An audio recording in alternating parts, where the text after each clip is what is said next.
You just finished series 400, but now we continue with series 500, and that one will be about the market profile. There is the raw market profile, but we most of the times combine the raw market profile with the volume profile, because the market profile can give you some information, and yes, there is a POC and so on as well, but we combine a lot of that with the volume profile, but it is very good to analyze the context. But first, what are the educational objectives you will learn in this session or series? You will learn what market profiling is, or what's the market profile, symmetric and asymmetric profiles, and different market openings and strategies for that.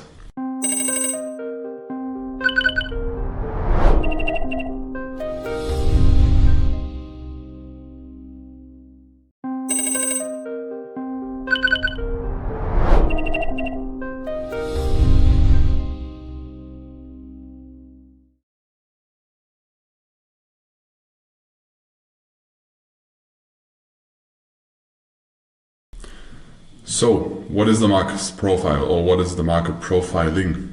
It's just a graphical representation of time and price, that's it. So like the volume profile is a graphical representation of volume on price levels, this is just time and price. We'll go through an example on the next slide. The core idea of market profiling is that all financial markets are measurable by time, price and volume. Yes, most of the time it is combined with volume as well, but the market profile itself is just time and price.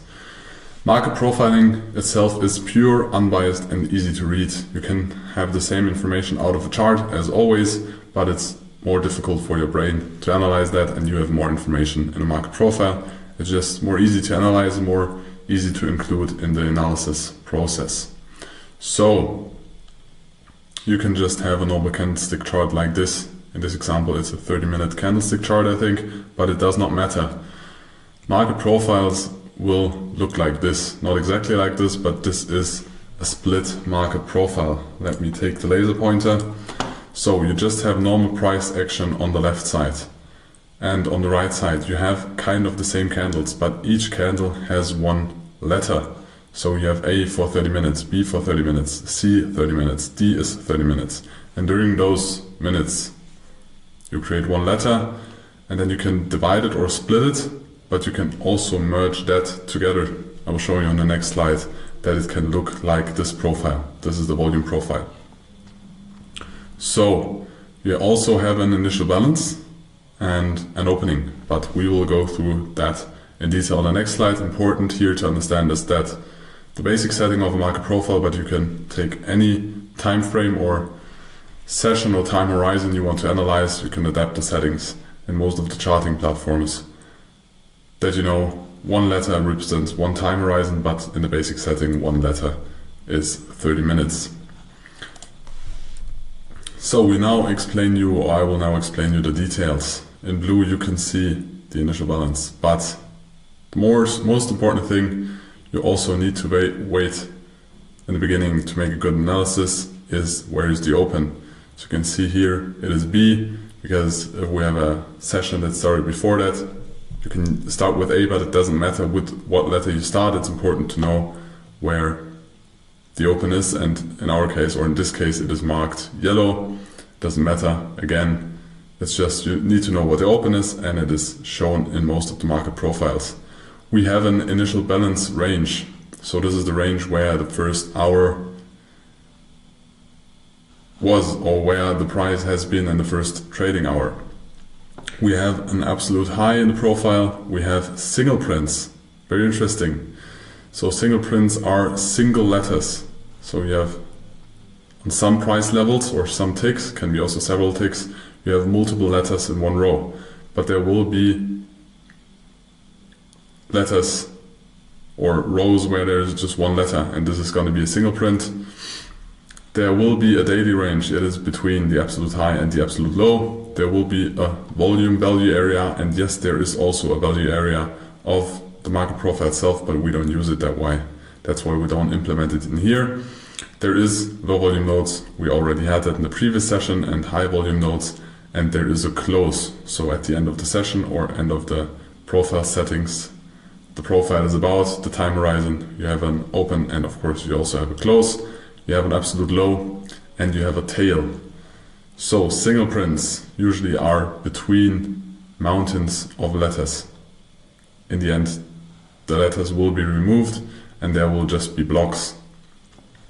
But single print is just a single row, and there is a tail. A tail just can be, or only is, at the extreme of profiles, and it is a minimum of 3 letters, but the more letters, the stronger the tail is on the bottom or the top, where it is a sign of strength, but we will dive deeper into that later. And so on the bottom it's of course a strength of buyers, and on the top it is a strength of sellers. There also is a POC in the market profile, but we don't implement it in our analysis as well, but there is one, and there is the VPOC, of course. We already discussed that in the previous session. So what is new? Single prints are new, tails are new, the initial balance is new, and the profile structure itself, that is based on time and not on volume, is new.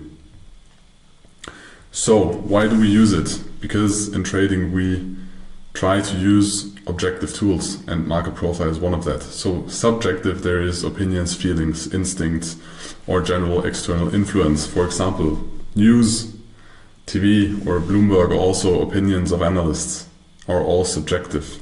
Objective are facts that are neutral and they are emotionless. So for example, market profiling or price action. Everybody looks at the same data, so the data is objective. The way you interpret it or analyze it is subjective, but the data itself is objective, and market profiling itself is objective as well.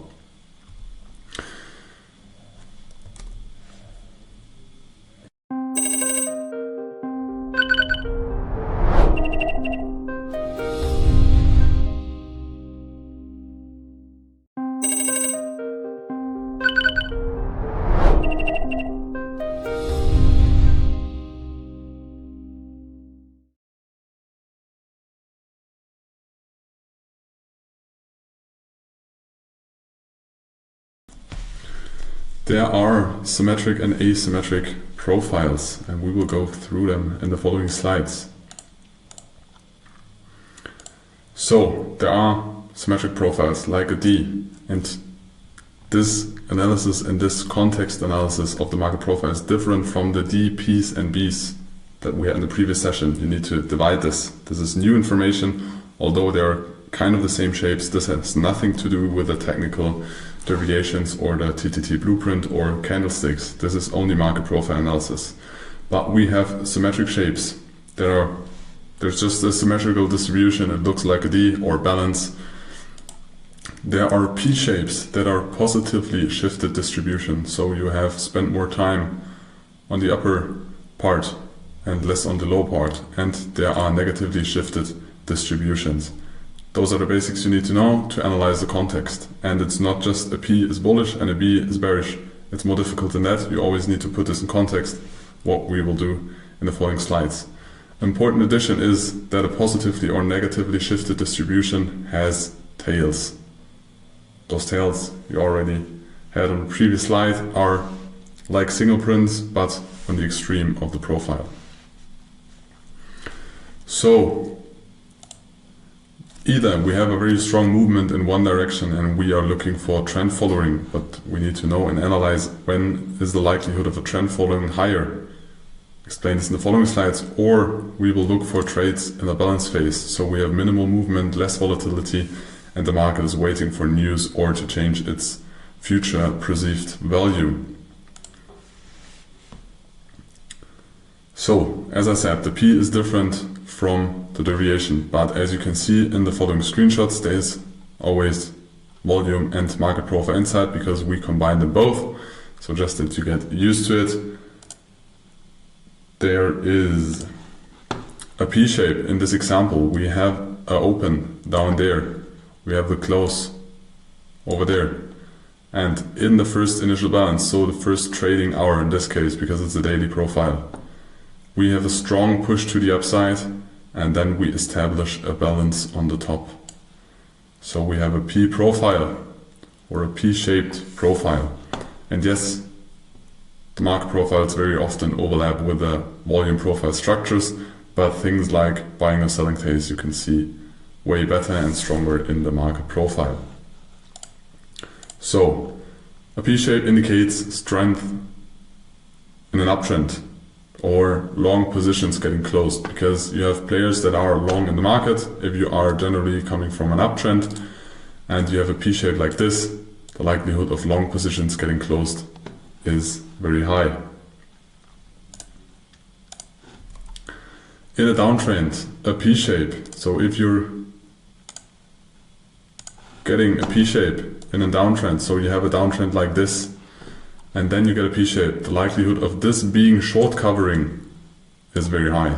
So you have a lot of positions, and positions are in profit, or they have trading stop losses, and now they close their positions or they get stopped out with a trading stop loss.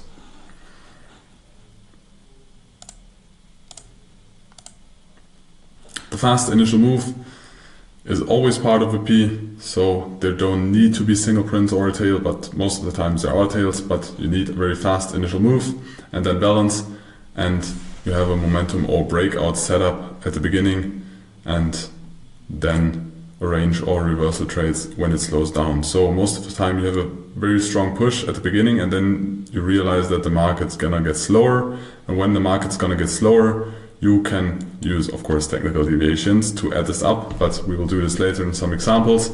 But then you look for range trades. But in the beginning, you look for breakout trades above specific levels and look for continuation trades if you want to anticipate a P-shaped day, trading day. And all in all, on this day, short-term traders are in control, because the big players usually don't create or like those fast moves. On the other side, we have B-shaped days. So as you can see, we have an open in the initial balance, or at the extreme of a profile, we have a tail that is from here to here, and then at some point the market slowed down and we created a balance, all in all giving us a B. That's why it's called B-shape. So in a downtrend, this indicates weakness and continuation, most likely short positions that have been closed or don't have a big impact because there is still potential to continue short because other sellers are stepping into the game. In an uptrend, this indicates long liquidation. So when you come from the downside or you are in an uptrend and then you have a B shape, this is when a market at some point does not find liquidity anymore. Markets always look for liquidity.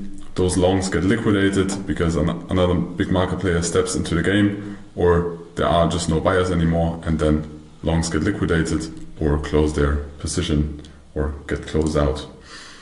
We also have a fast initial move and then balance, same, and we have a momentum and breakout trades at the beginning depending on the structure that has been before. For example, if you had a value area and a D-shaped profile the day before, and then you open like this, and the open is outside of the whole range, then you, in the first moment, you look for continuation trades. But when you realize the market slows down during the day and you don't have a trend day, then you will look for range trades at the second half of the trading day or trading session. So range reversal trades when the momentum slows down, and also short-term traders are in control. There are more formations, but the main questions you need to ask yourself, because as you can see, this is not really a P and is not really a D, but we'll dive into that later. But here is the first example of a single print. So you can see this single letter over here, the U. We have more letters above and more letters below. And there's one single letter, and this is called a single print. And this is called a tail. This is a selling tail because it is on top, and this is a buying tail because it is on the bottom. But what are the questions you should ask yourself when you analyze the market profile or the markets?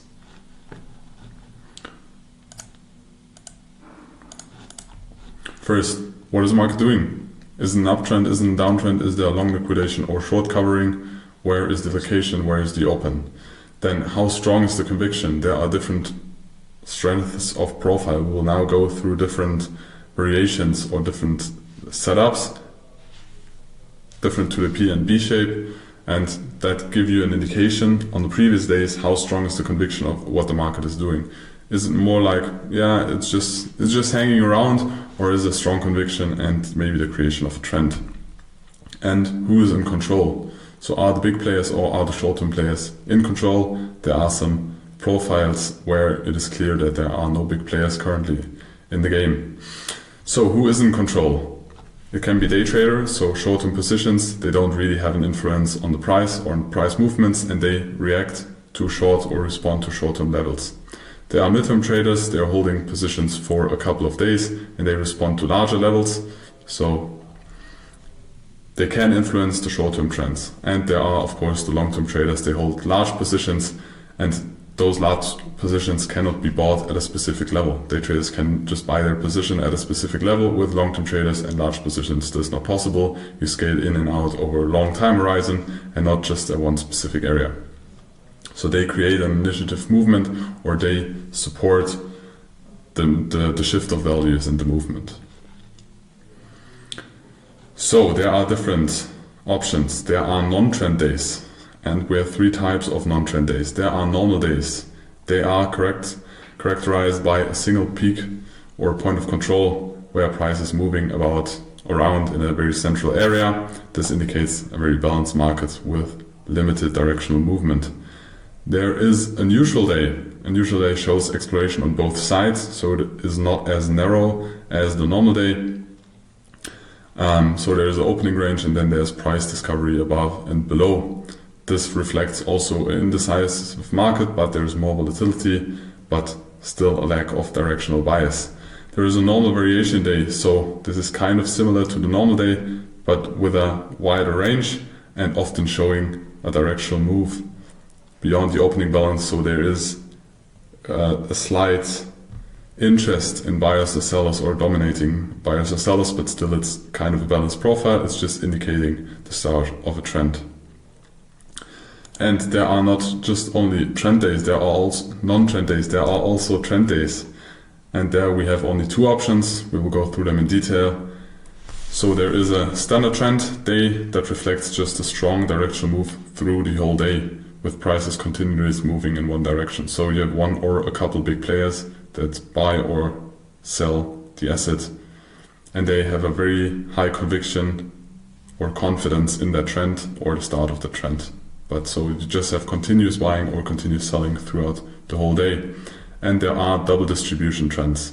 There you have price movements, but the price movement pause. They're not as continuous as in the standard day. They're forming like two distinct areas of price acceptance. So you have like two balances, and most of the time a single print in between. And we'll go to details how you trade those different setups in the following slides.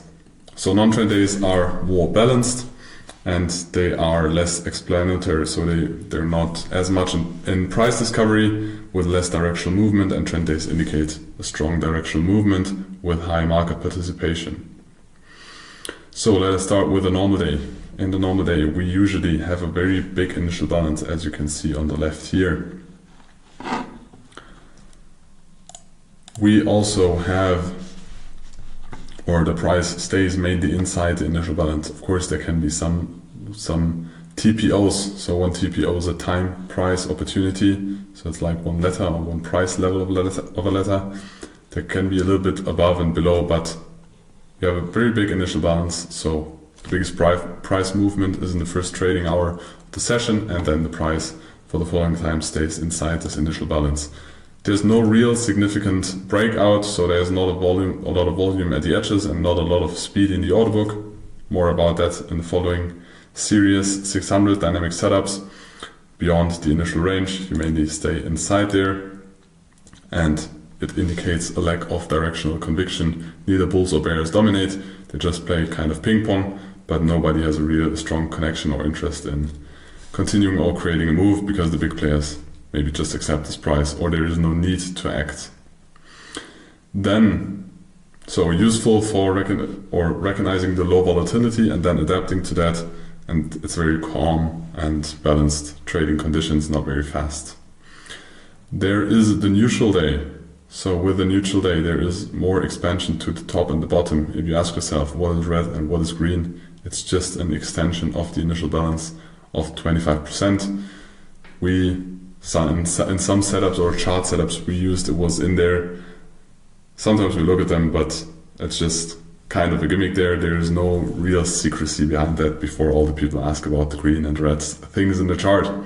There's most important things: the open, the initial balance, the tails, the single prints, and the closes. So what is the neutral day all about? Buyers and sellers accept one price range, although this price range is bigger than on the normal day. Price moves significantly above and below the initial balance and going to price discovery on both sides, and often ends with the price near the midpoint. So important that the price or the session or the trading day ends in the middle of the profile or near the middle of the profile, because then there really is a lack of directional dominance. So either bears or bulls are dominant, and it's very good for range bound trading and range bound strategies. The last balance day is the normal variation day. It is kind of a balance day, but as you can see, the profiles are not as beautiful anymore. They get more difficult, but that is what markets are like. They don't act perfectly. It is a day where the market stays in balance, but shows one single directional move or a hint into one direction. Because price extends to both sides, but long-term players most of the time in this case looking for cheap entries after the opening session. So it is the opening session, and then during the day the big players try to get some good prices for their position, and as we already told you, they're not able just to buy at one click, because then they would eat the whole order book or empty the whole order book, so they accumulate for cheap prices, and it's just that the market is leaning into a particular direction, so it gives you a hint. So there is stronger conviction than in a normal day, but it is less intense than a trend day. We will go to trend days after summarizing the normal day patterns, but as you can see, we have an open, then we have an initial balance, and the close is kind of shifted, and also the balance part, so the bigger part of the profile is shifted either to the upside or the downside. It's another confirmation or strengthening sign is that the close is at the shifted value area, or the bigger in the area where the markets spend the most time. So let us summarize the balance day. So here again you can see a balance day. It's like a D-shaped profile. It's a normal day, and you can also split the profile to their own 30-minute time frames, but then you have kind of candlestick chart with less information. So if you want to view something this way, then you should use a candlestick chart, but it's important to know that. But I can show you that, for example, on this day where we open and then we create an initial balance. So the initial balance is finished here because that is the first trading session or trading hour. We can expect the market to make a balance day, and then we look for breakouts from the bottom and then trading back into, or looking for setups back into the initial balance from the bottom, or also for shorts on the top. So we continue to try to play the balance game.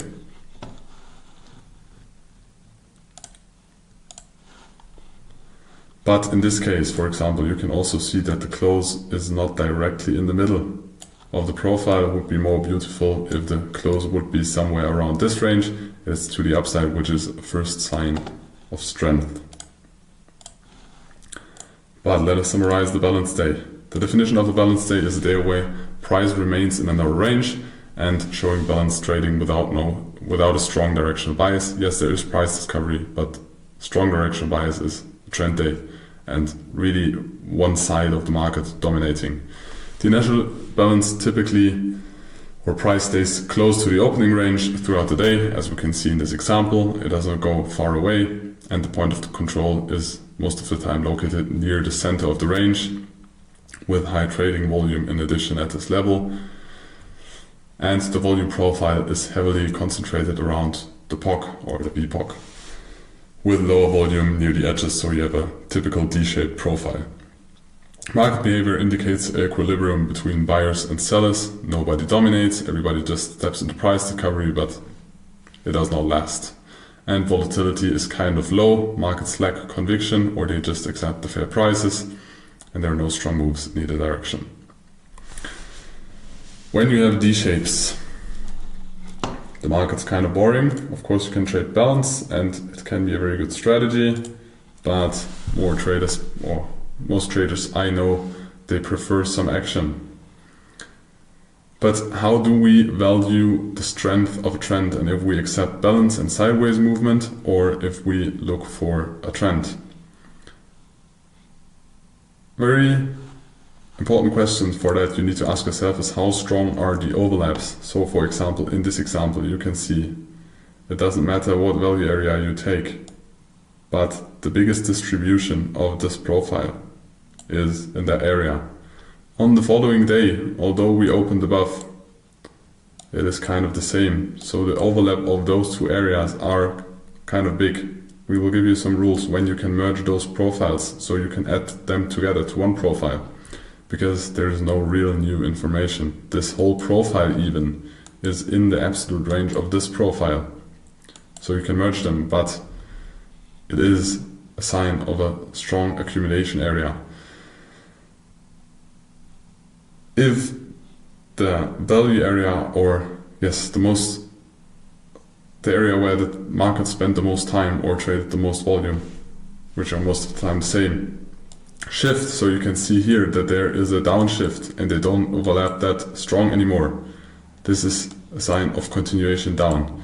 When they start to overlap again, as you can see here, 25% of this area is in the previous area, it is a sign of a trend weakening. So if this happens more and more, the trend is likely to weaken. For example, in this example, we have a nearly 80% overlap of the value areas in this case, and we have a strong close above and in the previous value area. So this indicates that this downward trend most likely will slow down.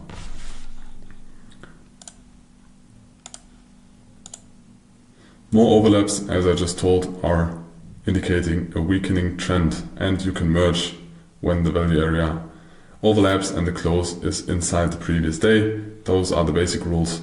When either one profile is in the whole profile of the one in the previous day, but also in cases like this, because I think we are one TPO below this, we also merge the profile because the value areas are overlapping and the close is inside the previous range. This is a rule we use. We'll later show you some examples of those merges or mergings of profile.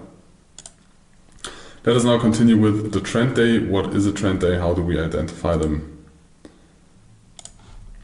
So there are a series of single prints in there. As you can see, we have single prints over, just mark them purple or blue, it doesn't matter what color you take. So we have single prints in this whole area here.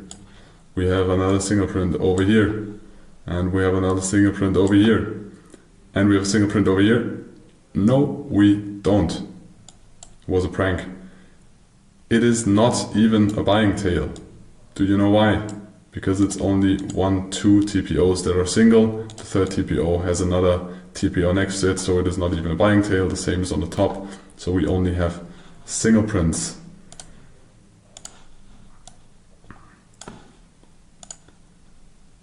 On the side to the right, you can see the normal price action. So this is the price action of that day. And you can see that the single prints very often are in the areas where the price moves very fast. Some people call it imbalance. You can call it whatever you want.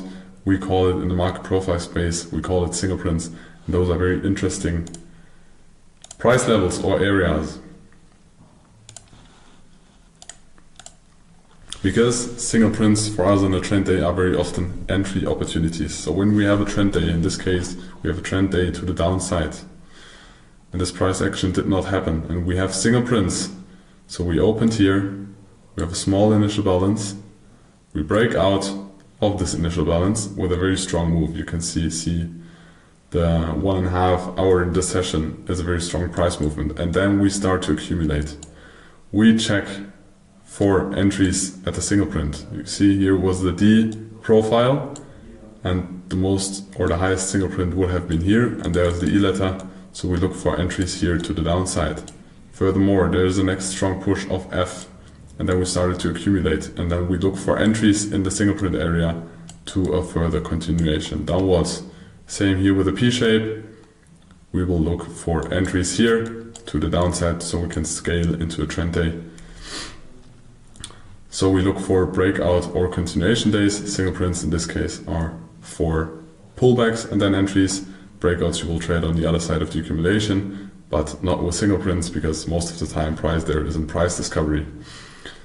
On this whole day you have value shifts in one direction, so most of the time the profile or value area most traded or most time spent on an area is above the one during that day, and during that day the VWAP is going down, and so the value and the volume and the value area is going down as well. In this case the trend is your friend and you never want to be against the trend on a day like this. The other possibility of a trend day is a double distribution. So in a double distribution you always need to have single prints in the middle. No, you don't need 3, 1 is enough, but you have a single print in the middle, and then you have some accumulation above and you have some accumulation below. This again is the split profile, but you just see the different trading hours or different trading range of 30-minute trading with the different letters. As I said in the further examples, there are no letters anymore, there are only blocks because the letters don't provide a lot of value in our analysis. So double distribution has 2 visible ranges, as you can see, top and bottom, and are divided by single prints. And this initiative changed the accepted value. So you had a start, you had an accept of that balance, and then there was a news, there was an impact, there was a big player stepping into the game, and then the perceived value changed and we accepted another area.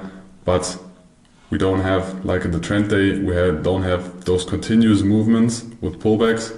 We more have a balance, and then we have some strong price movement, and then again slow down with accepting higher prices. But there we can also check if we expect trend continuation to scale in on single prints, but very often if the price spends some time at the single print, most of the time there's a first reaction, but when it goes there a second time, most of the time price will develop and reach the POC of the area or of the bottom area and bottom range will go there.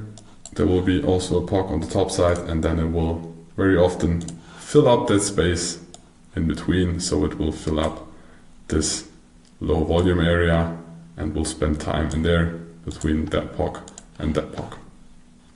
So now you know the different profiles of trend and balance days. Now we will continue with different market openings and how you read them out of the market profile.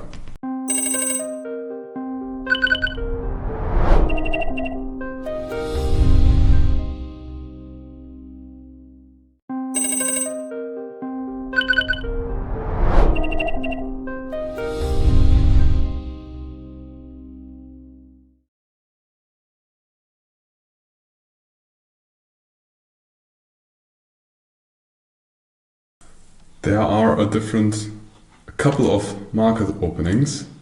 We'll go through them. So the market opening is one of the most anticipated trading times with the market closing and news, of course, but the opening happens every day in the closing as well, and it is very anticipated because players had time to adjust their perception, or things happened overnight because somebody's always awake on planet Earth, and that determine changes. Maybe they need to adapt their position or their investment decisions. When interpreting the opening, the context is crucial, so you always need to look where is the opening compared to the previous day or previous week's session. The greater the confidence with the auction of the opening, the higher the probability that it will continue in this direction. There are 4 unique opening patterns There is the open drive, the open test drive, the open rejection reverse, and the open auction. We'll now go through them step by step. In the open drive, you hopefully by now will already have spot the opening itself. So the opening is down there. There is a strong immediate movement in the direction or from the direction of the opening price. As you can see, in the first 30 minutes, all the letters A, we just went up there. And in the second half, we continued most likely to the upside, or we made a small dip and then continued to the upside. But you can see there is a very strong movement directly after the opening. This indicates a high conviction because a lot of market participants decided to buy at market open, and there have not been enough sellers, and they participate very aggressive, because if it would be not as an important change of value or perception shift, they would try to get a cheaper price and scale in over the day or during the day, but they act very aggressive. This very often leads to a trend day, because if there is a high conviction in the beginning, most likely there will all be a need to trade for the rest of the session. And there are minimal pullbacks in this initial move, and it suggests that the market sentiment is clear and directional from the start. Important that there is an increase in volume to confirm that it's not an open test drive.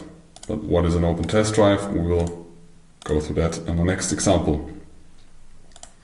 So the initial move is also in one direction and testing a nearby support or resistance. Very often there is a nearby support or resistance of the previous day, previous week, previous month, and that one is tested. And after the test, price reverses. So either buyers or sellers are not strong enough, and then price goes to the opposite direction. This indicates initial hesitation followed by a strong conviction, and commonly leads to a directional trend for the rest of the day and reflects the market to test a level before committing. In the open rejection reverse case, there is a strong initial movement in one direction, but it is quickly reversed. In this example, we have strong movement to the downside, and then this one is reversed and pushed to the upside. Price rejects the opening level and then moves decisively in the opposite direction. As we see here, we had an opening, we moved in one direction very strongly, but it was reversed completely. It's like the UNO reverse card just in trading on the stock exchange, and this indicates that the initial move was not strong enough and unsustainable, and this very often leads to a reversal day or a change in trend. So when we're coming from a downtrend and then we have an opening, for example, we have a value area here, we have an opening, and then we have a strong push, and this gets reversed. We step into the previous area. This can be a very sign of a trend reversal if this has been a downtrend. So opposing sentiment after rejection is dominant, and the initial movers are not there anymore.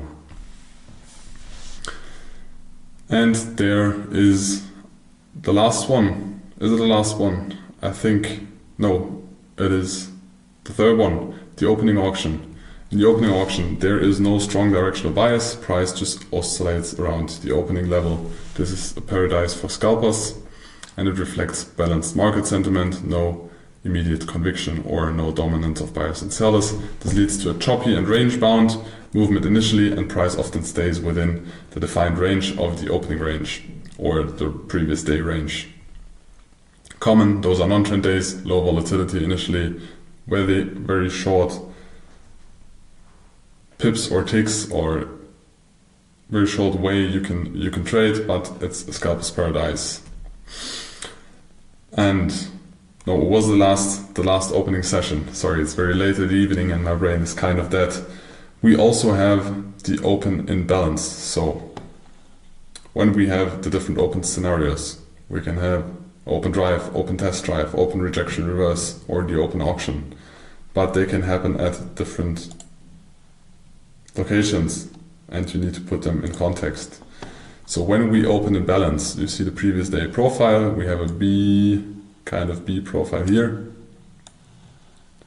and we open in that balance. Then the likelihood of us staying in that previous value or range is high. So in balance, we have overlapping TPOs, and most likely they will continue to overlap.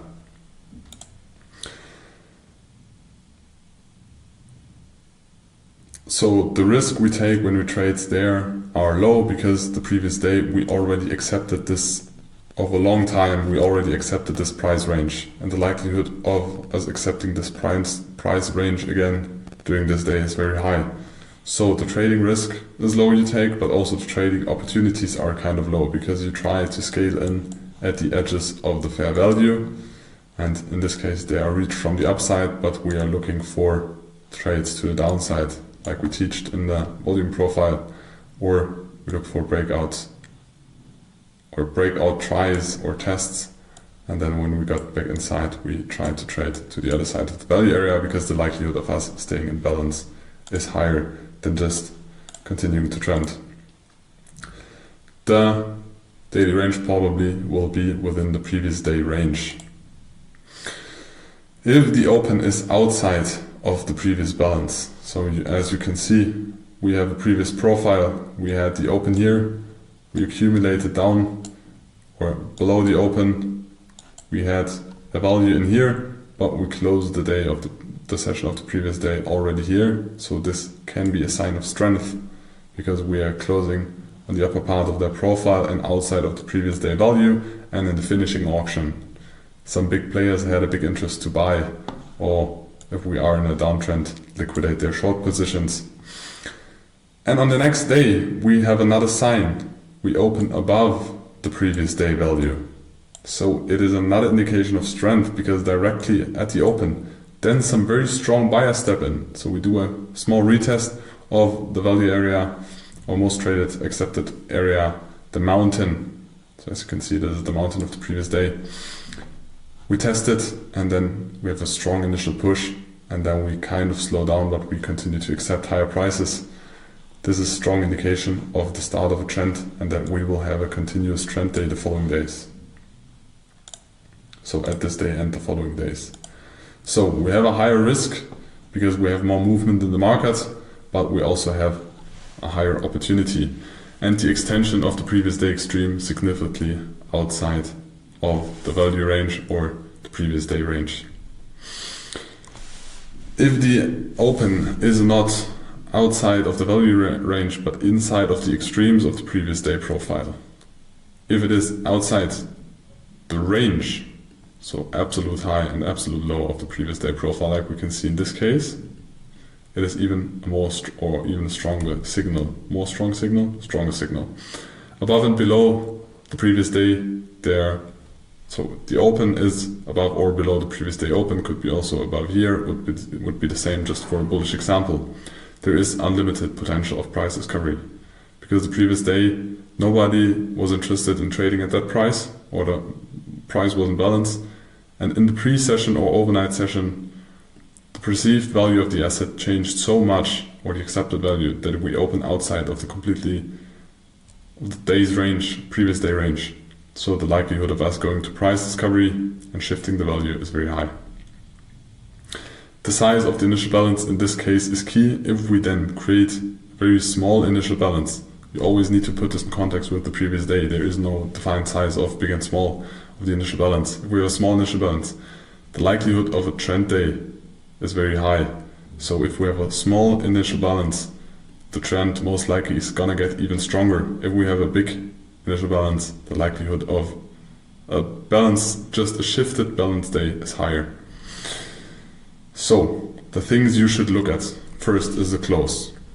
The close can be inside or outside the previous day value area of that day, of the same day value area. So a close outside with low volume is not as significant as with big volume, and it suggests that weak positions may need a continuation. Closes are very often tested.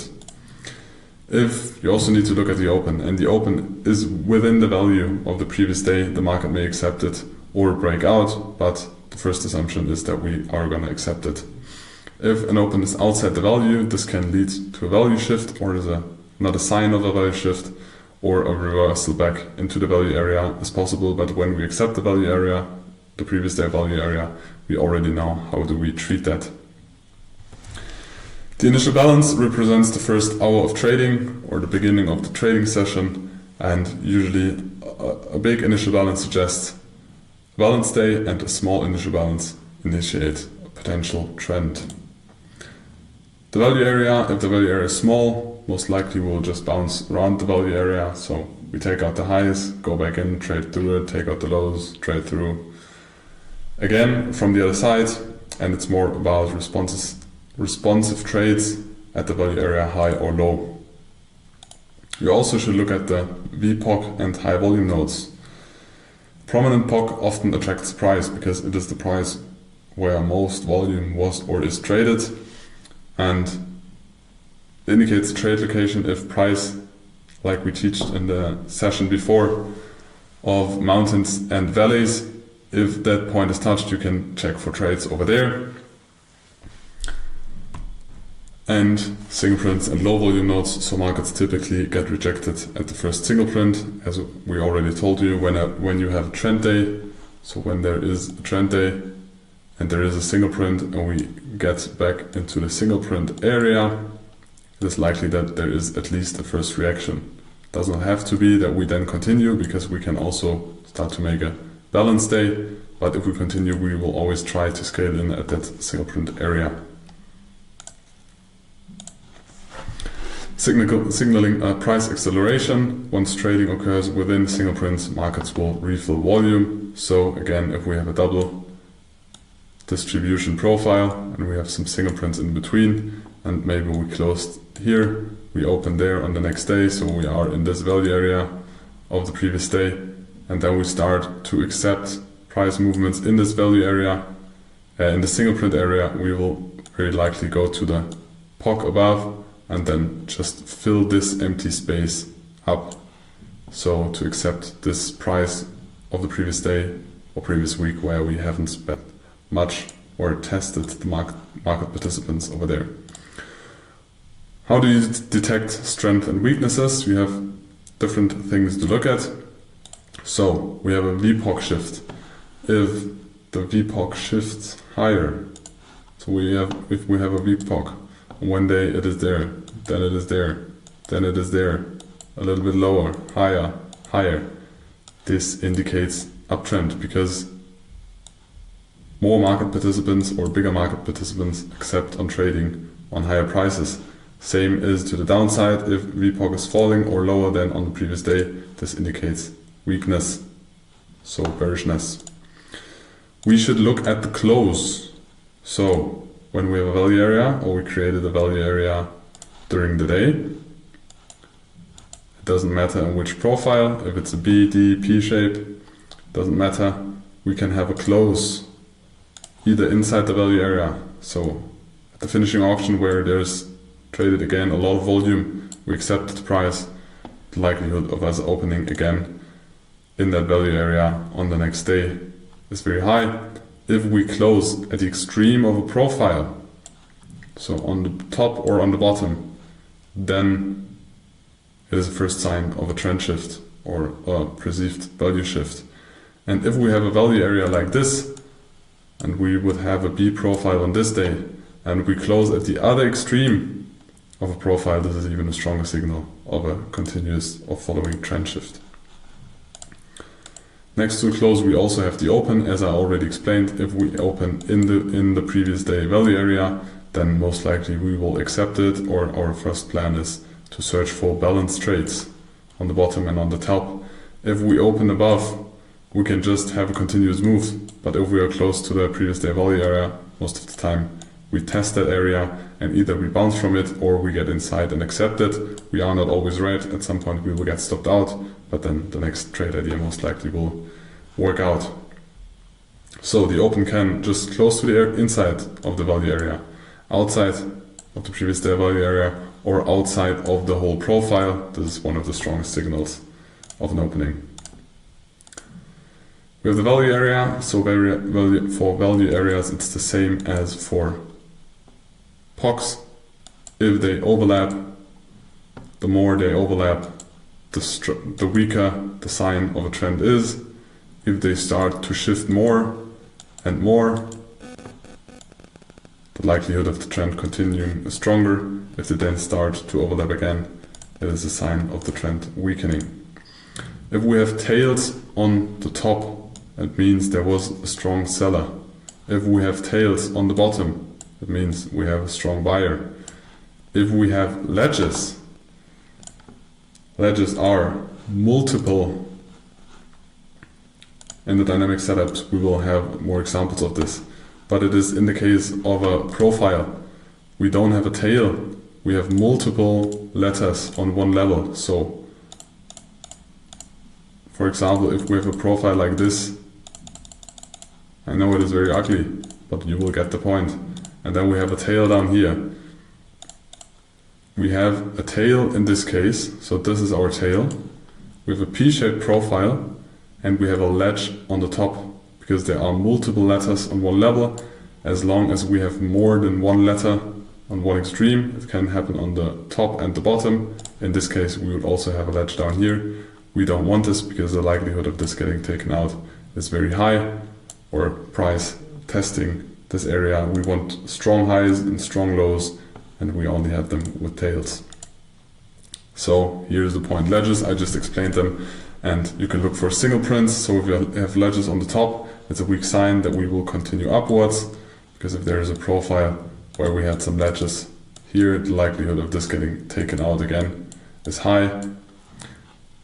If we have single prints in a profile, so we have single print here, we have single print here, it is also a sign for continuation, and we can try to look for trades when we test those single print areas.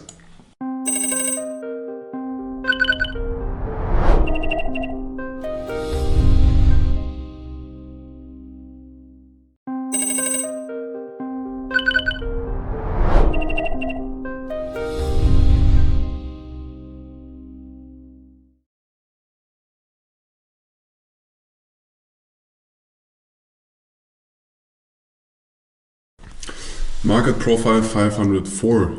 Some additional value. It is about teaching you the things you teach, putting them into context, and creating a checklist from where do you start to analyze and how do you get to execution. We will make one example here. After that, we will explain you the business zones. So we will provide the business zones, I think, for 2 or 3 months in the Discord chat, so you can train with them. It's about a combination of volume profile and market profile. But this will be Market Profile 505, I think. So now let us start with a checklist, context, timing, and execution. So we'll go through one example and hope you understand the logic of analyzing and using the market profile more after that. So if you have a volume and market profile chart, like in this case, you can see in the background there's the volume profile and there are the the letters above. So you also have a volume, a market profile. The value areas you can see, as always, they are from the volume profile. So those are volume profile areas, and also the POCs you can see are volume profile POCs. So it's VPOC. So this is the way we use or we analyze in Sierra chart mostly, but you can implement this or build setups like this in most of the cases.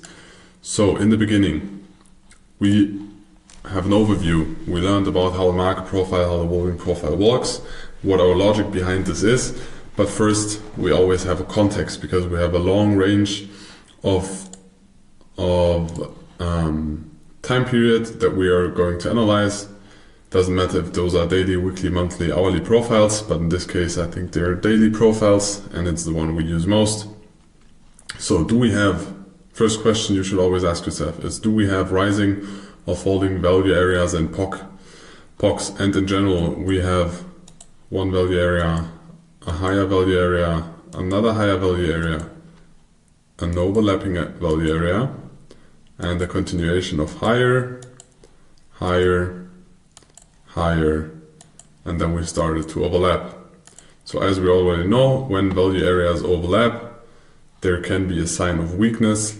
We also saw in this example a first sign of weakness, but we still had a P-shape here and the close was kind of high, so still enough sign of strength.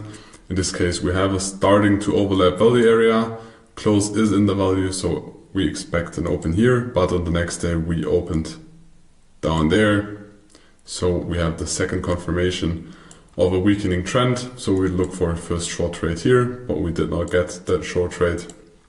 We straight continue down. I think here the value area and the POC most likely is on one level. Will be somewhere around there. So we have a falling value area and another falling value area. So we have first signs of a trend shift. Value areas are overlapping. We close in the value area, and on the next day we open below the previous day value area. So we have a sign of trend shift, and then on the following day we have a lower value area, and then we have an overlapping value area, but again with a V shape. So we went into price discovery, but we have weak close on this profile, and we have a strong tail on the upside. So still our sign is low. We are in uptrend, but for now we have a lot of confirmation for further downtrend. We check for the profile structures afterwards. So what is the profile of the previous day? In this case, obviously, it is a kind of B. But we check what profile is the day before. Is it a trend profile like we have in this case, where we have a lot of single prints, then we have a trend profile? Do we have a P shape,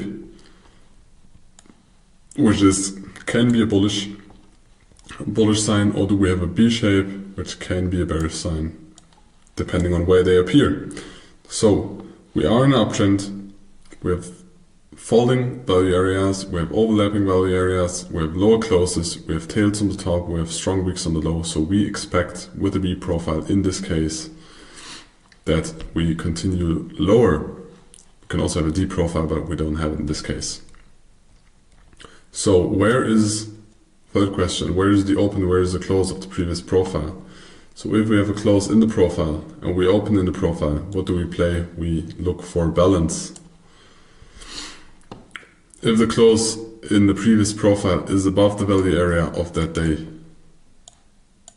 and we open above, we look for long continuations, because in the end, a lot of big players and a lot of volume accepted a higher price. The close was there, and if we open there, there's still need to act at higher prices and the acceptance of higher prices above the previous value area. So we also accept higher prices in this case.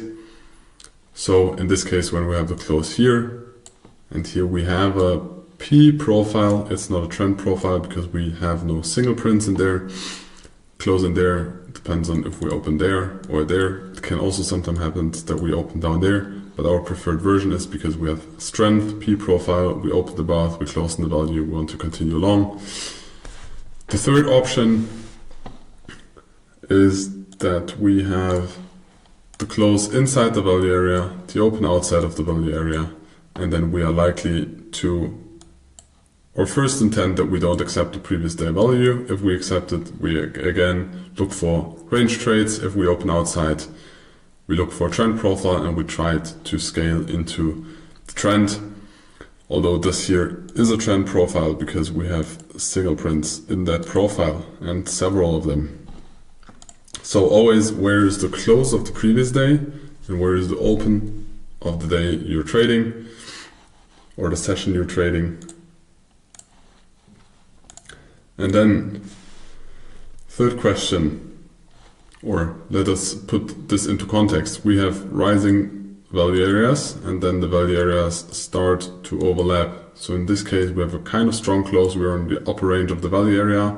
We open into them in the middle of the value area, and on this day we start to overlap the value areas and we close inside of the value area, and on the next day we open in the previous day value area, but on this day we start to close on the lower side of the value area. So if we have been in an uptrend and we see something like this and we have a strong high, could be even a stronger high, could be a tail, but there is no tail, but it's no weak top.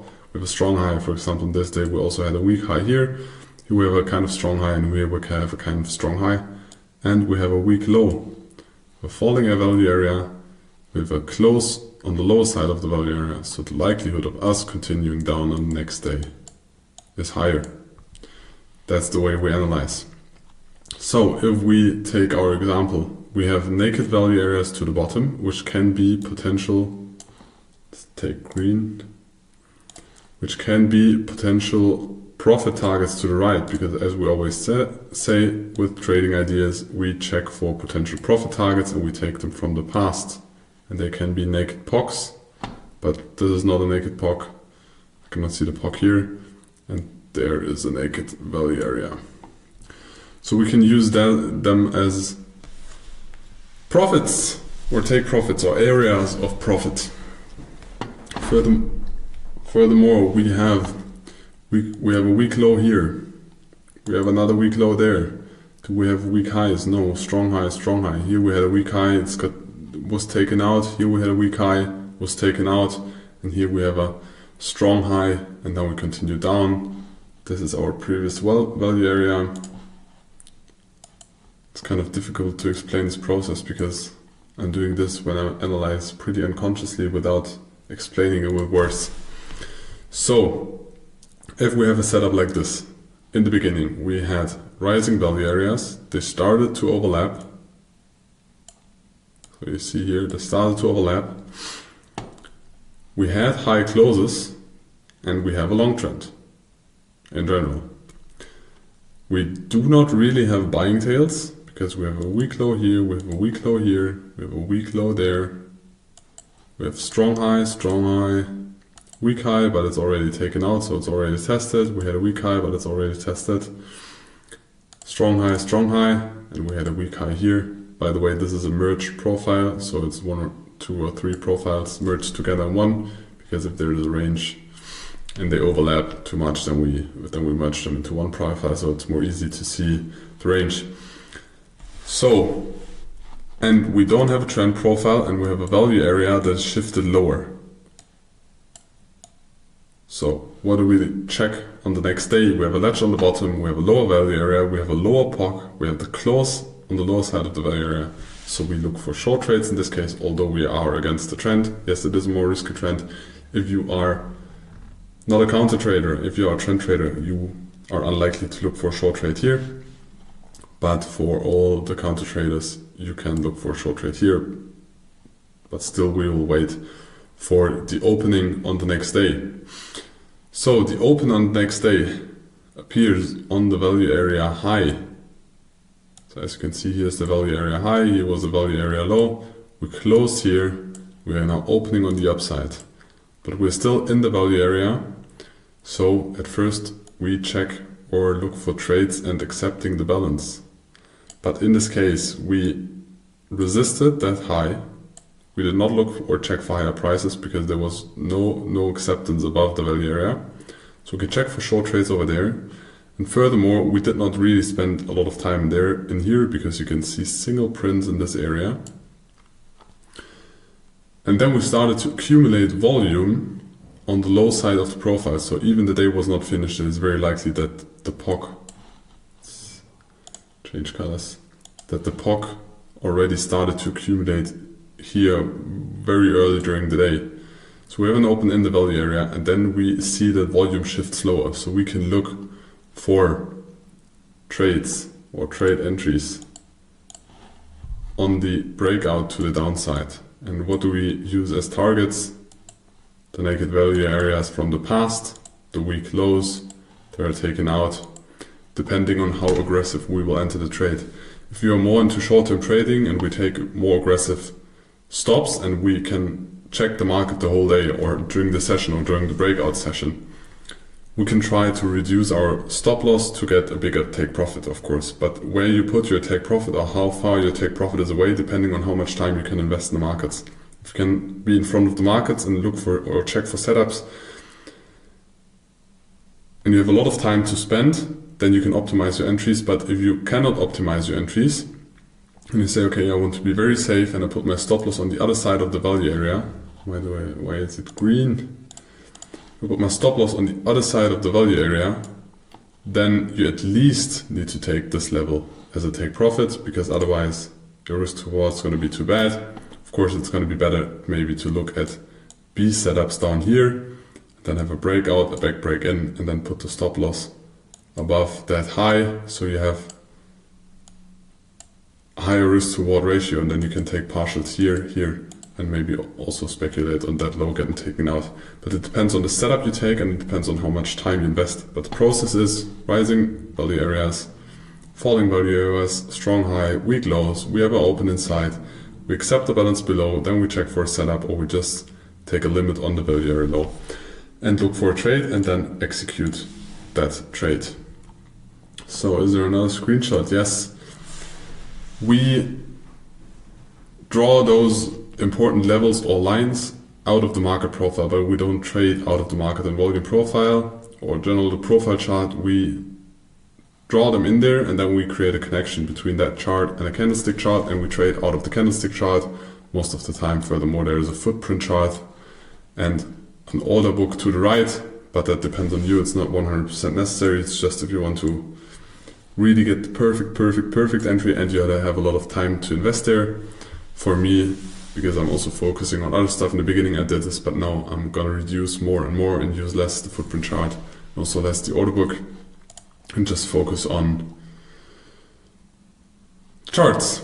So in this case we have an uptrend. We also saw in the rising value areas most of the time you have an uptrend, and then we had, or volume areas have been overlapping, and then at some point we had a trend shift. So we have an uptrend, as you can see, and at some point we broke the trend. So this was the first break of trend, but the beautiful break of trend, because this was the previous high. This previous high was taken. There was a close above the previous high. And then we check for the previous low of the area, and then the real low of the area is that one. We broke below that. We created this profile with a weak low. You can also see in the candlestick charts we have a weak low here. We also saw in the market profile, and then we opened up somewhere here, I think. So in the next step, we generally had a trend shift, and with the closing prices, with the market profile, with the low volumes, with the ledges, I think this one was one ledge, most likely we had one ledge here as well, so weak lows, and the trend profile or B profile to the downside, we were able to check for short trades. So our area of interest was at the value area high because we opened inside. We checked for a short trade here. We also see a high volume cluster here, and check for the gold down there on value area, naked value area 1, but this one was taken at that day, or value area 2, naked value area 3 or 4. So we can check for trades down here, or we wait until we have a breakout below the value area, and then we, for example, build a B shape, or we can also have a P shape, break out, break in, and then trade it to the downside.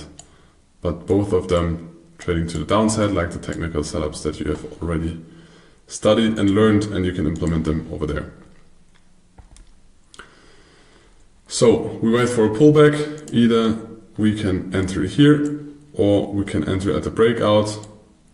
On a lower time frame, there will be some accumulation here. Most likely there will be also a finished auction over there, and then check for the short trades that we're looking at. So hope you now understood the process one time from A to B. So you go through the things. Do we have rising value areas? Do we have rising POCs or falling POCs, VPOCs? Do we have weak highs? Do we have weak lows? Before that, you check where's the closing price? Where's the opening price? Do the value areas overlap? Do we have a trend profile? Do we have a B profile, or do we have a D profile? And then depending on the open, and putting this into context where you are in the markets, you decide on if you look for long or short trades. Now in the next step, we will explain you business zones. Those are like value areas on steroids. Steroids, because they are created with or out of a combination of market profile and volume profile, and those are areas of interest we would like to trade, but this in the next chapter.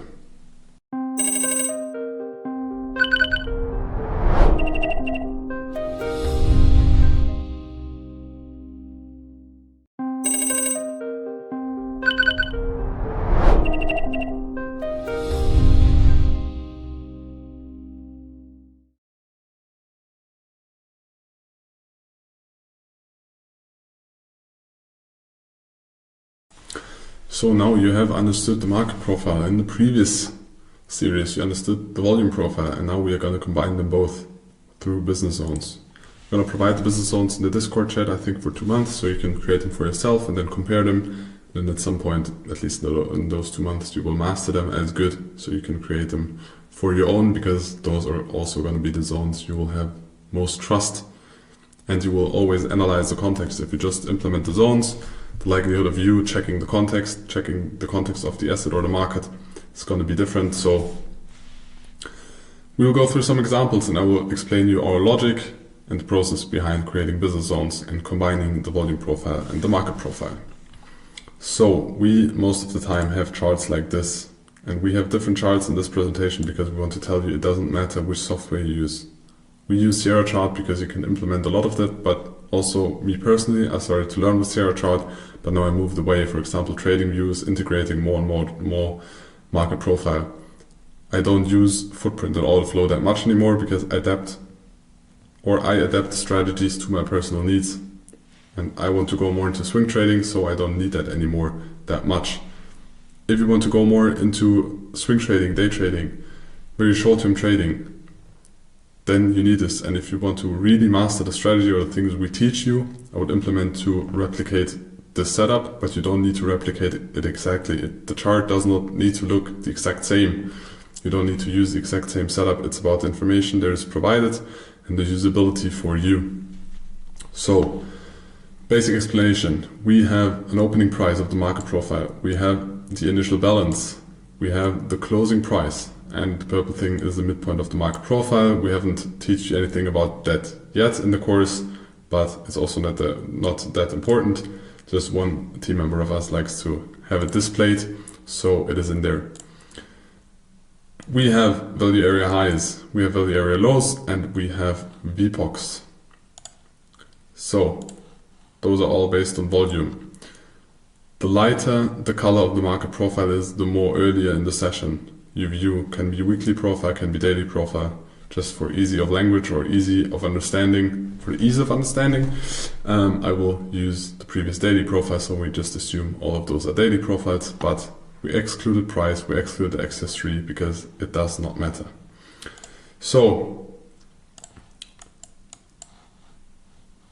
we have value areas, and at first we analyze the context. So are they rising, are they falling? They have been rising in generally in this case. Then there was a big gap, most likely FOMC meeting, I don't know, some fundamentals, and then we continue to have rising value areas. So this one's higher, that one's higher than the previous one, the POC is rising, we have a weak high, we have a strong low, and furthermore, rising, weak high, we take out this high yesterday, the value areas are starting to overlap, and the opening price has been very low, so we had a big gap, but we closed that gap, we accepted the previous balance, we took out the high, and then we closed below here. So we have an uptrend, or maybe most likely the trend is something like this. So we are at a kind of indecisive mood or state. We have a strong low, we have a strong high, but the low is way stronger than the high.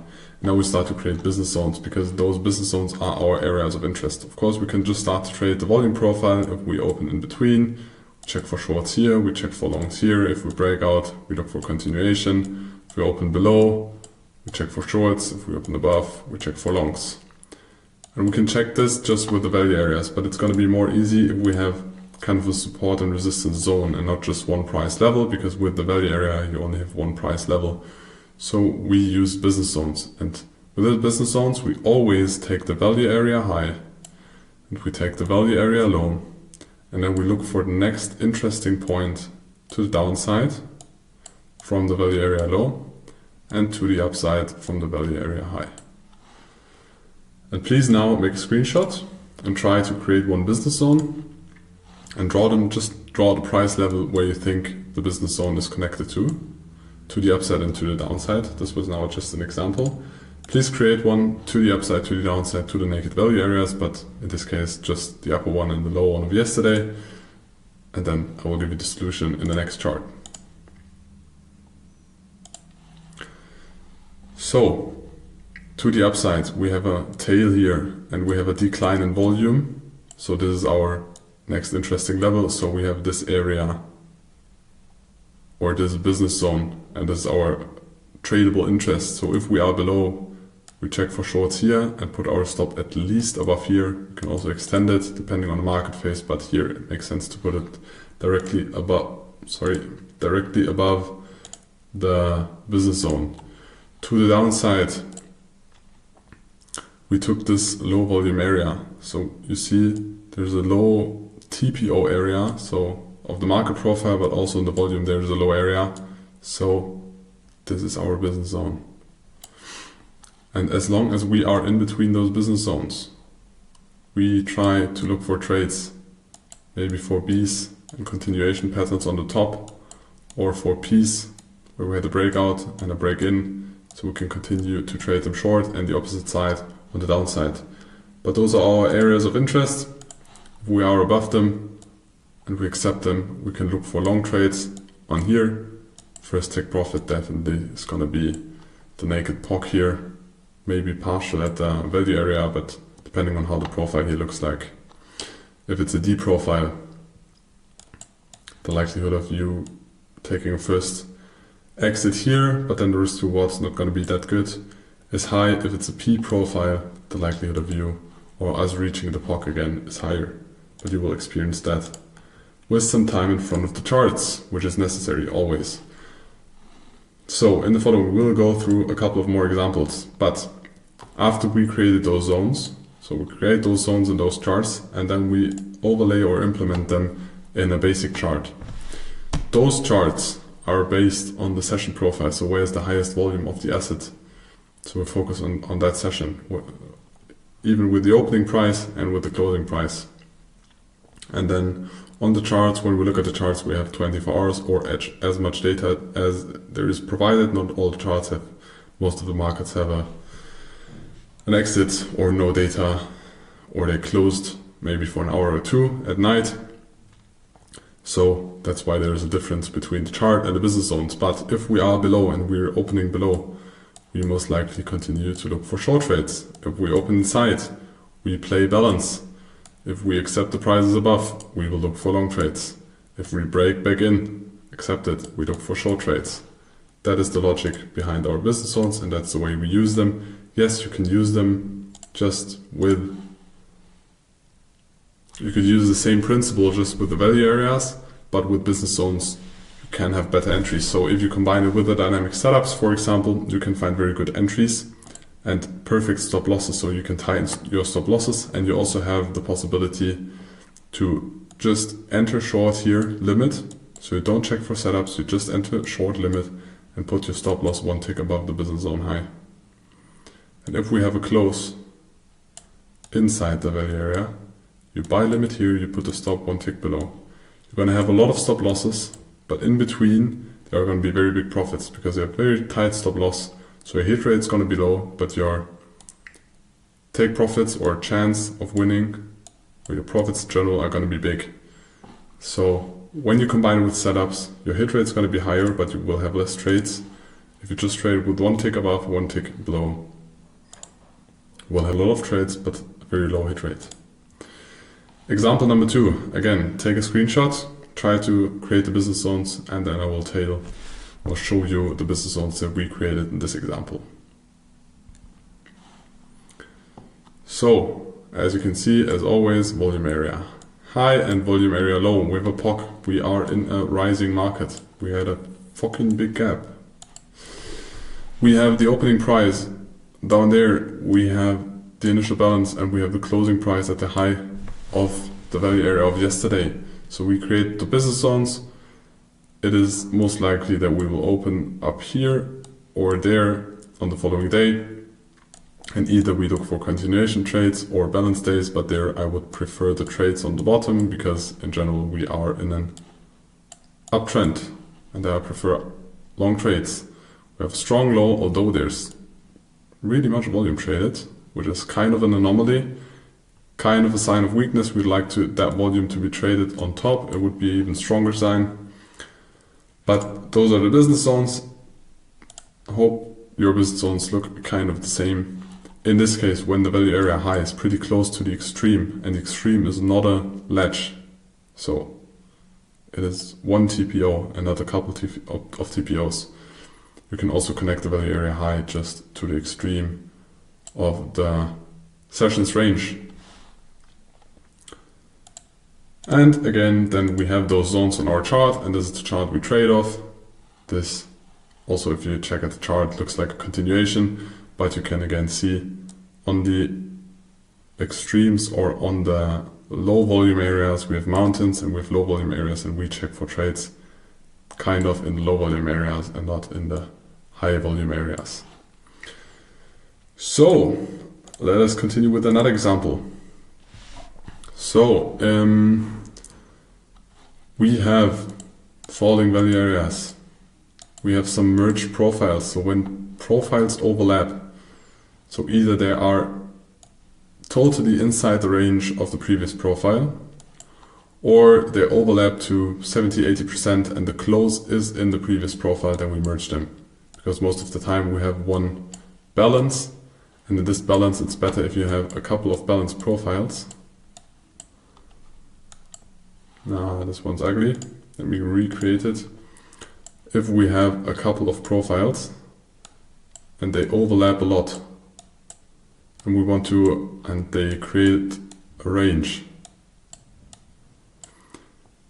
and we want to prepare for this day that is following, we don't only want to take the value area high and low of the previous day, we want to take the value areas of all those profiles together. So we merge them, you can just put them together into one big profile. So you have value area high of the balance and the value area low. This just happens when there is balance, when there's trend, the overlap. There is not going to be an overlap and less likely to be a close in the previous day value area or a fair accepted price. So most of the time when we merge profiles, we have D profiles, but they are shifted. So this profile, for example, is shifted to the downside. The POC is in the lower part, the VPOC is in the lower part, and the bell curve is kindly slightly shifted to the downside. But we prepare for the day that's following here. So we have this value area high, we have this value area low. Now please create some business zones. Screenshot business zones, mark your levels of interest where you withdraw or extend the business zone to. This is our solution. So on the high, I think it's pretty obvious. We have a low volume area here. We have a decline. The market spend less time here, so we just take our business zone here. So this is our area of interest. If we are above that area of interest, we will look for long trades. Below, we will check for short trades. On the downside, of course, we could extend the whole business zone to this whole volume area, but then the business zone is going to be too big. If you adapt your trading style to a style where you say, I want higher hit rates and less trades and less risk, or a worse risk to reward, because this suits more your personality, this is of course no problem. You can adapt this, but at first the way we do it is you need to adapt this to you individually. So this is not the solution one fits all. It's still going to work because the logic behind this is still based on supply and demand. It's still on where the big players accepting prices, how big you create those business zones in the end. It's depending on you. We just explain you the way we do it. If you want to do it the same, try to study it and try to implement it the same if it fits your personality. So we just took the area where the volume was declining a lot. Because yes, here the market maybe spent some more time, but no real volume was created. And the fundament of our logic is the volume. We use the market profile in addition to recognize the strength. And in this case, we have a first sign strengthening profile. I don't know if they are on the same level. No, they're not. So the lows taken out, but we have still accepted a lot of volume down there. Kind of a strong high. We've opened here. This is mid-range. We close in the value. Difficult profile for the next day, but if we open in between, basic scenarios, short on the top, long on the bottom, continuation short or continuation long. So again, those zones are implemented on the chart. Chart, you have more data. So this is the session close like. And if we're in between, you can also see it here on the side. It's like the merging of all the profiles, at least the volume profiles. Either we trade this balance, sometimes we take out the high, then we go back in, we short. It is the same logic. It is not really complicated. It's just studying and exercising. So, another example. The TPO sizes vary, by the way, because the volatility of the markets vary, and you can adapt the TPO size, so how many ticks or points are one TPO in the settings of your software. But what do we have in this case? We have a weak high, we have a naked POC on top, we have a weak low. In general, we have falling value areas, we have a value area high here, we have the value area low here, and we have an interesting combination because we have a weak low and a very low value area low that is very close. We have to close into the value in the value area of yesterday. So take a screenshot, create the business zones. I'll give you the solution now. On the top side, there is no real very interesting level of market profile declining or rising or volume profile, but we have the opening price. So opening price also an interesting level, and on the previous day we had a strong decline here. So in the combination of the previous day, so 2 days ago, decline in time spent here, although there's no big decline in volume.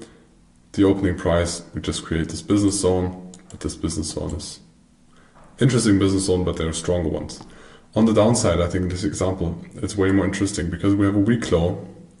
And as I said, when we have a value area close to the extreme or absolute point of a range, we sometimes connect it with the high or the low of the absolute range. But in this case, because we have a weak low, the likelihood of this low getting taken out is very high. We don't want to enter when we have a breakout already below this low. So we look for an interesting point above, and then we have a volume accumulation over here. So we just check for when does the volume rise, where's the value area of this high volume area, and connect the business zone with that. And then again, implement them into the candlestick chart. So you can also see in the chart, we have a weak low here, we have kind of a weak high here. So as long as we stay in between here, we will look for shorts, but you can see also there's some volume extension over here. So sometimes you will go above and then break back in. Or it will even take out that weak high, and then the market's going to slow down. You see the order book slowing down, you see dynamic setups, you see a strong high or a finished auction, we come down. And then if you have a scenario like this, you can look for aggressive shorts, but the best confirmation will always be that we are below our business zone, and then you can short. You can take partial profits over here on this side, but the likelihood then of continuing, maybe there's a pullback to the POC, of continuing down below here because there's a weak low is high. So I think we have 2 more examples. So again, screenshot, exercise, I will give you the solution on the next one. Overall, falling value areas. We have a merge profile with a D profile, a balance profile shifted to the downside because the POC is on the lower side. We have opened in the previous day value area. We have closed below previous day value area. The value area of today shifted to the low side. We have a very weak low, strong high, we have a strong high, kind of a weak high. This looks like a market correction, but for now we are still weak because there's no overlay in value areas and we have weak lows. So the balance area and the POC is very low. We have the value area high, which is also a very high volume area. What is the most interesting point above?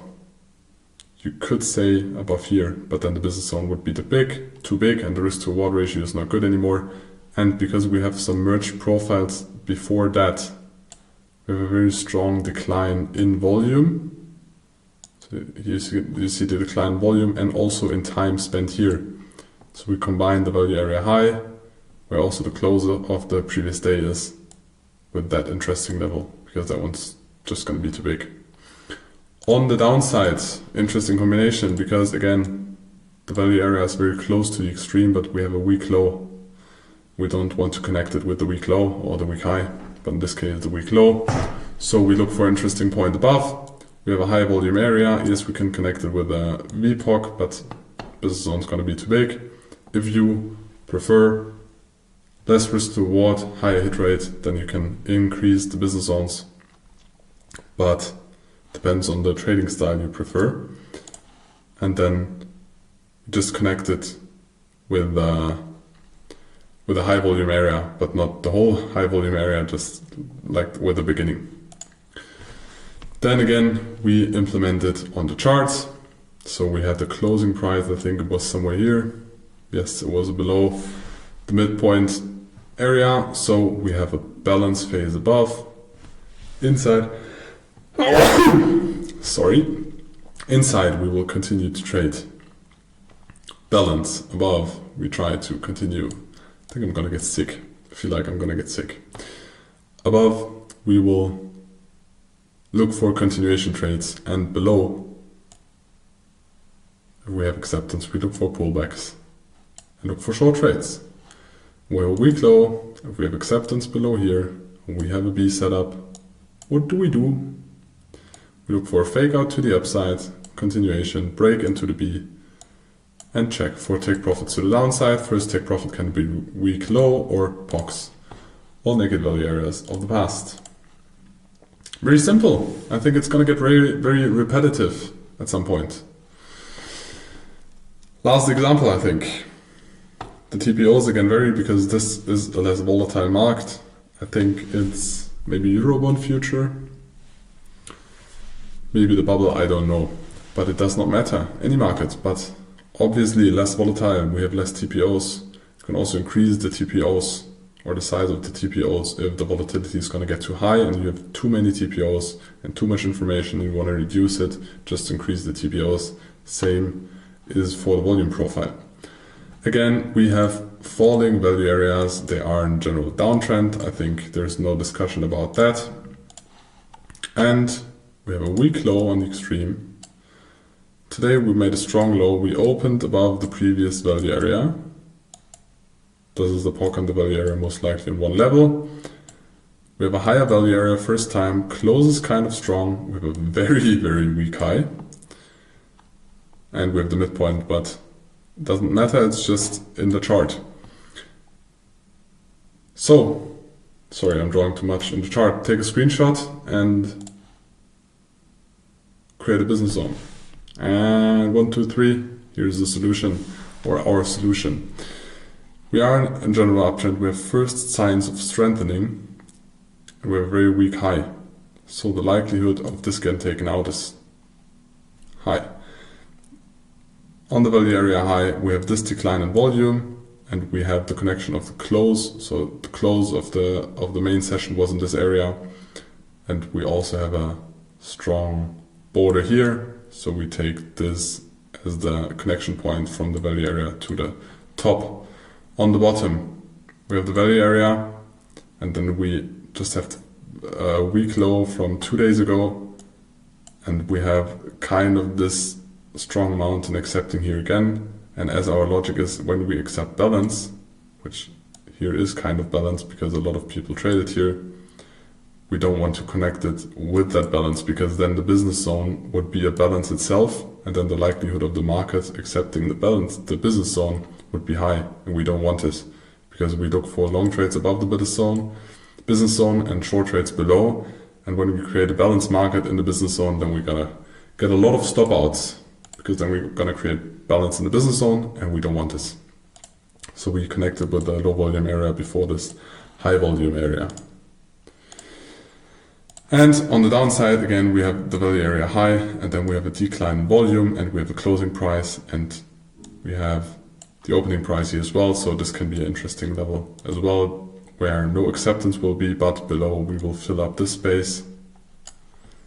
Here we have kind of a low volume area. So we will trade through this most likely fast. If we accept above here, we will trade in this direction fast, but also in this direction fast. And here again we have a balance, so we trade in between here. And above here, most likely we will not be that fast again, because we already have a balance here, and we will take out that high, depending on where we open. So we implement this again in charts. So we have our charts, and we can trade through those charts.